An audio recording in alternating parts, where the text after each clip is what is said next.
Hi, this is Joyce and Nofaro.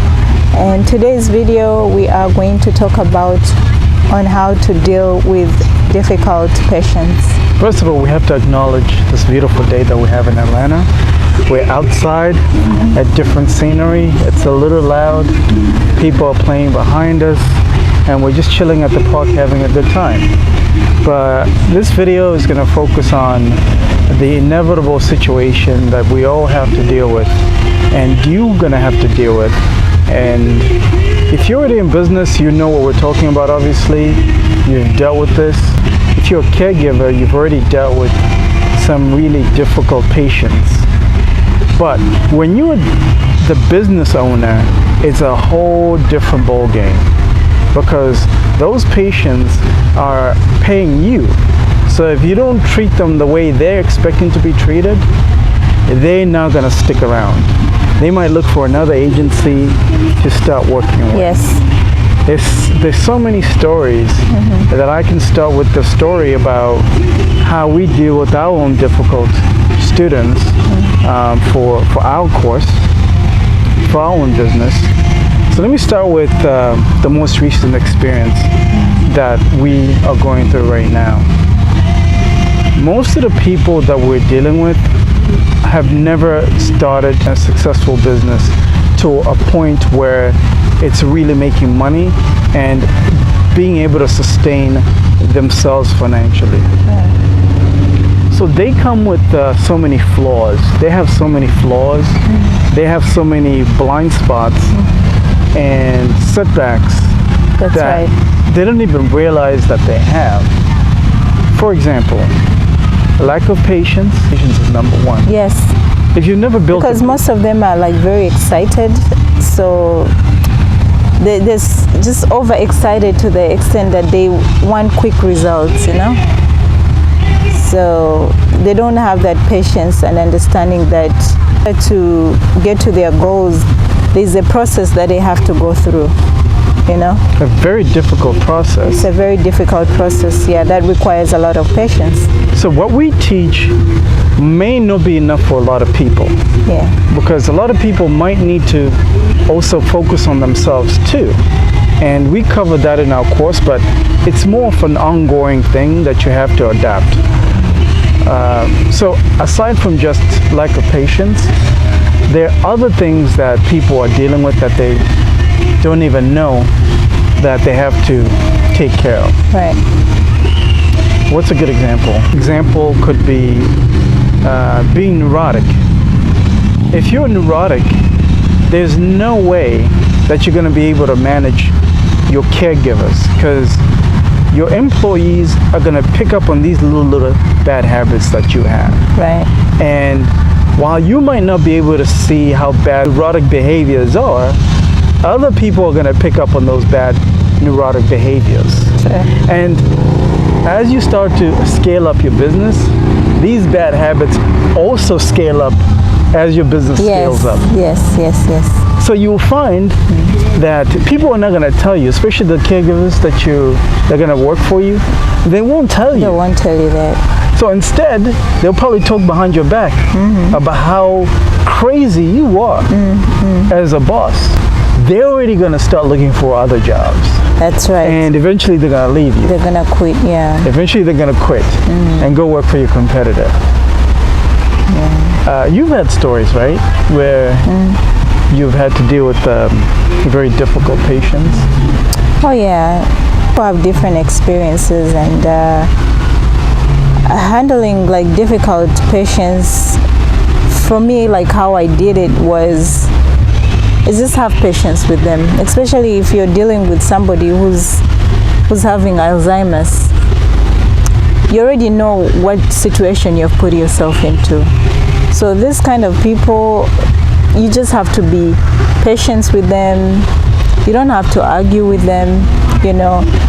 When they get upset, you have to calm down and don't say anything back, you know, until when they cool down, and then you can say something.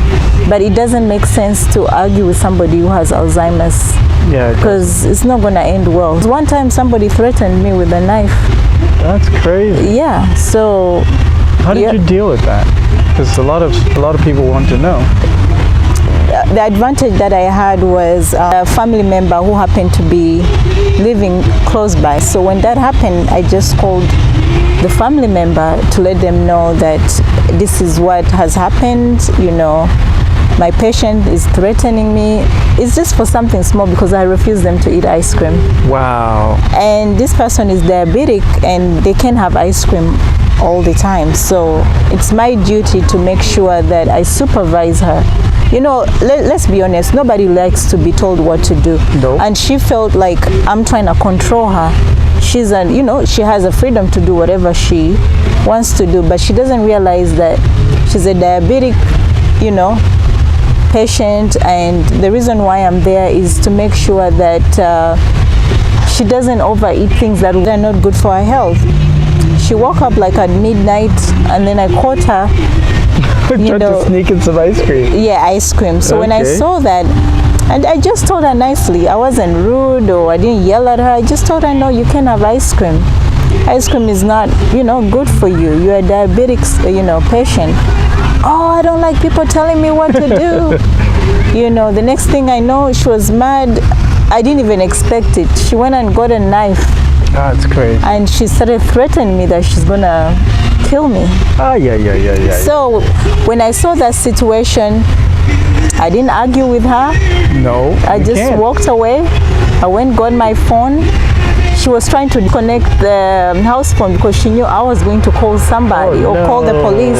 My phone was in the room. I went, I got my phone and called the family member. So the son came in and handled the situation and just had to explain, Mom, what you're doing is not right. She's here to help you. She's not trying to tell you what to do. You know, spoke to her and calmed her down. And yeah, she was able to calm down and then went back to sleep. I'm telling you, it takes a special type of person to have that level of patience, Yes, right? yes. Because it's not easy, right? No, it's not. When you transition to becoming a business owner, you don't not only have to be patient with those type of patients, but you also have to be patient with your caregivers as well. Yeah, you have to. Managing different personalities. Yes. You know, it's not easy. It's not easy. But also it's your responsibility as a business owner to train your caregivers. You know, once in a while do a meeting and like a training, you know, letting them know how to handle difficult situations like that. Sometimes these people can be very, very, very difficult that you will end up losing it. But you have to be very patient with them because sometimes when they are doing these things, it's not like they are doing it intentionally. No, remember, you're dealing with somebody who's ill, you know? It's not on purpose. Yes. And the thing about these like wealthy clients, they're so used to getting things their way anyway for a long time. For a long time. So you coming as just a commoner to them and telling them what to do, they don't like it.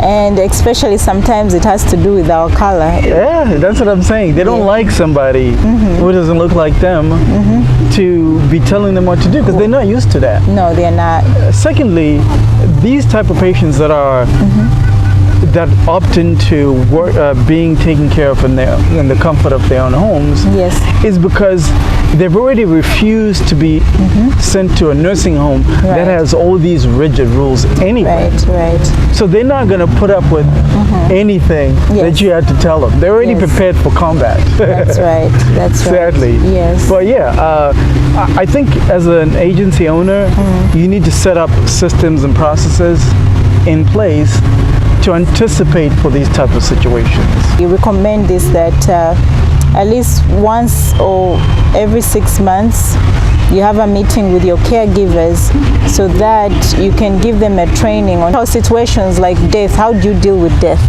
things like that. You need to prepare them, you know, because some of these family members will actually rely on you for support on how to deal with difficult patients, train them on how to deal with death, because of the family members will need your support as well. One other point I have to bring up is this, that's really important.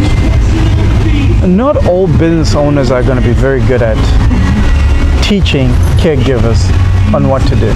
So you might find like let's say you're a good caregiver, you know what to do, but you just might not be good at teaching other caregivers on how to level up their skills, right? Dealing with difficult situations like that.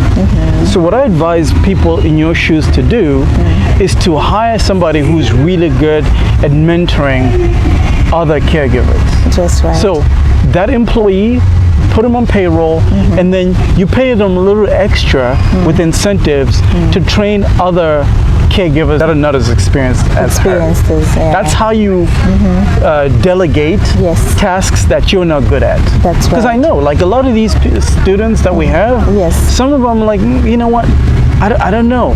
Maybe it might take longer than 6 months for them to be ready. Do you get what I'm saying? Yes. Because they have all these habits that are not good for business. This is also another reason why we highly recommend that when you're hiring these caregivers, make sure you hire at least people who are experienced working with this kind of patients. If your agency has niched down to only taking care of Alzheimer's patients or dementia patients, you want to make sure that you're looking for caregivers who have a number of experience taking care of these patients, because they will know how to deal with this kind of patients. Absolutely. Yeah. And then in our course, please take a look at the link below. You can preview our course. We talk about how to actually prospect, hire the right caregivers to make sure that your business thrives, because there's nothing worse than hiring the wrong person for your business. Because if you hire the wrong person for your business, it's going to affect everything. Right. Don't just hire somebody because they're a friend or family member. Yes, you can do that, but do it later. Hire somebody who's really good first. With the right qualifications. With the right qualifications. And then that person can mentor other people that are not as qualified later, like your family member or your friend. That's right. Right? Click the link below and you can check out our course, preview it. And if you still have any additional questions about how to start and grow a non-medical home care agency, then there's also another link where you can schedule time to talk to us. And we'll look forward to talking to you. All right, take care. Take care. See you in the next video. See ya.